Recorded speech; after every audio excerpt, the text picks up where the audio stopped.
प्रतिज्ञा करता, देवा वल्ल्या कोळ्याने 100 कोटी राम आणलेले पण आम्हाला 100 कोटी अभंग लिहायचे। त्यावेळेस देव नामदेव महाराजांना म्हणतात, नामा बोलणं सोपं आहे, करणं फार अवघड आहे। नामदेव महाराज ऐकत नव्हती तेव्हा नामदेव महाराज देवाला म्हणतात, देवा आम्ही तुझा नुसता प्रचार प्रसारच करायचा का? नाही देव म्हणतात, त्या देव म्हणतात त्या वल्ल्या कोळ्याला आयुष्य व्यतीत होतं, किती होतं महाराज तसं जाऊन दे, आपल्याला किती आहे 100 बरोबर का नाही? अल्पायुष्य मानव देह शतगणिले ते अर्धरात्र काय मध्ये बालत्व पिढा रोगशय काय भजनासी उरले ते पाय का मध्ये बालपणे तरुणपणे भजनाचा विषय सगळं निघून जाणं महाराज। बर परमार्थ करायचे, जगाच्या चालका मार्गाकडे जायचं, भगवंताकडे जायचं, या कुठल्याच प्रकारचं बंधन नाही, याला वेळाचे काळाचे बंधन नाही। महाराज सांगतात, यारे अरे लहान त्वर याती भलती नारी नर सकळाची येते आहे अधिकार कलियुगे उदार हरीच्या नाम। वय झाल्याच्या नंतर या तरुणपणात या लहानपणात या पण या आणि परमार्थ करा। महाराज सांगतात, कामामध्ये कामामध्ये काम केले पाहिजे आणि कधीतरी राम राम म्हणायला पाहिजे।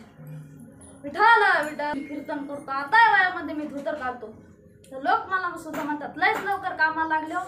आणि मी जे बारीक असल्यामुळे महाराज सुद्धा कोणी म्हणत नाही। खरं सांगायचं मी महाराज म्हणून वाटतो का? मग काय पोत्रच वाटतो का? म्हणलं कशी दाढी बॉडी गाडी त्याशिवाय वजन पडत नाही महाराज। काय काय वजनदार माणसं असतात, लबाड बोलणार नाही। आमच्या गावात 1.5 क्विंटलची बाई होती, 100 किलो आणि 50 किलो मध्ये 1.5 क्विंटल।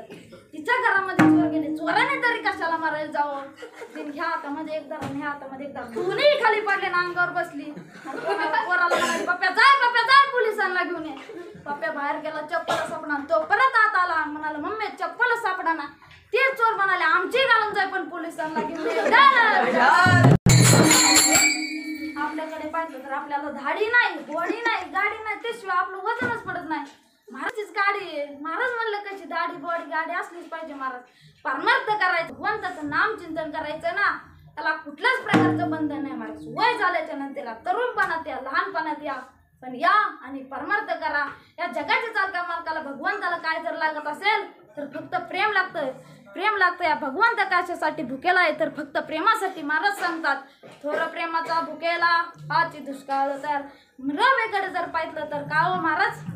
या जगाच्या चालका मालकाला भगवंताला प्रेम दिलं, जगद्गुरु तुकोबारा सांगतात, या जगाच्या चालका मालकाला भगवंताला प्रेम दिलं ना, कोणाचीच गरज नाही। किती मोठे संकट आले तर सगळं विसरून जातात। मैं तो सुधा बुधा कोई तेरे प्यार में, सब कुछ भूल गई तेरे संसार में, ज्योत जलाए प्रीत लगाए चरणों में तेरे मुरली वाले बंसी वाले। जगाच्या चालका मालकाला फक्त प्रेम लागतं। तुम्ही पण प्रेम दिलं पाहिजे, देवाने पण घेतलं पाहिजे। सध्याच्या काळात जर पाहिलं तर प्रेम नावाची गोष्टच राहिली नाही महाराज।